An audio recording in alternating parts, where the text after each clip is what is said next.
প্রার্থী ঢুকছিলেন। আমরা আরো একজন শিক্ষার্থী আছেন, আমরা একটু কথা বলতে চাই আপনার সঙ্গে। আসলে কি হয়েছিল, কে প্রবেশ করেছিল এবং ঝামেলা হয়েছিল, বন্ধ আছে এমনি আপনাদের? যেটা হয়েছে, সকাল থেকে আমরা দেখেছি ভোট, তার পরবর্তী সময় পর্যন্ত ভোট কেন্দ্রের যে পরিবেশ সেটি সুষ্ঠুই ছিল।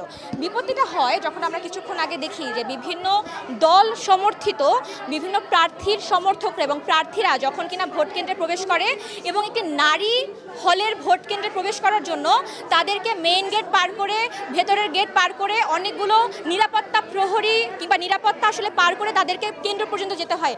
কিভাবে তারা কোনো ধরনের পারমিশন ছাড়া, অনুমতি ছাড়া অনিয়মতান্ত্রিকভাবে মেয়েদের হলে প্রবেশ করলো, এটার কোনো উত্তর এখন পর্যন্ত আমরা পাইনি। তাহলে আমাদের হলের কর্তৃপক্ষকে আমাদের নিরাপত্তা দিতে ব্যর্থ, তাহলে আমরা আসলে কোথায় নিরাপদ?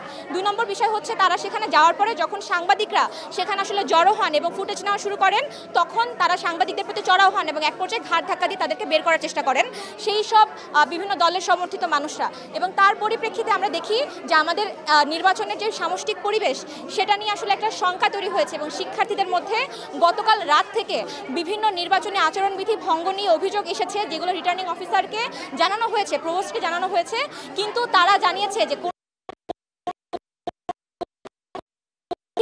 তাদেরকে গ্রহণ না করে এখান থেকে বের করে দেওয়া হয়েছে। কতজন প্রবেশ করেছিল ছাত্রদল মনোনীত ভিপি পদপ্রার্থী? আমি এক্সাক্ট সংখ্যা প্রবেশ করেছি।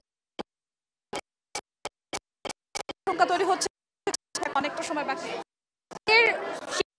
কথা বলে আমার যতটুকু জানা গেল, আশঙ্কা একটা তৈরি হয়েছে, কারণ তারা আসলে এই নির্বাচন কমিশন, এই আপনার রিটার্নিং অফিসার কিংবা শিক্ষার্থীদের নিরাপত্তা দিতে যে ব্যর্থ, এই ব্যাপারে শিক্ষার্থীদের মনে প্রশ্ন জেগেছে এবং তারা কতটুকু স্বতঃস্ফূর্তভাবে মেয়েরা সঠিকভাবে সুষ্ঠুভাবে ভোট দিতে পারবে। কারণ আমরা দেখেছি যে আজকেও মেয়েদের রুমে রুমে লিফলেট বিতরণ হয়েছে, যেটি নিয়ে প্রশাসন এখন পর্যন্ত চুপ আছে। আমরা প্রমাণ সহ দেখিয়েছি যে আমাদের প্রমাণ আছে। তো সেই জায়গা থেকে আমরা দেখেছি কোনো সুষ্ঠু সমাধান আমরা পাইনি। এই জায়গা থেকে মেয়েরা এখন অনেক বেশি শঙ্কিত যে তারা যে ভোটটি দিচ্ছেন, দিন শেষে এই ভোটটি ব্যালট বাক্স থেকে গণনা পর্যন্ত যাবে কিনা।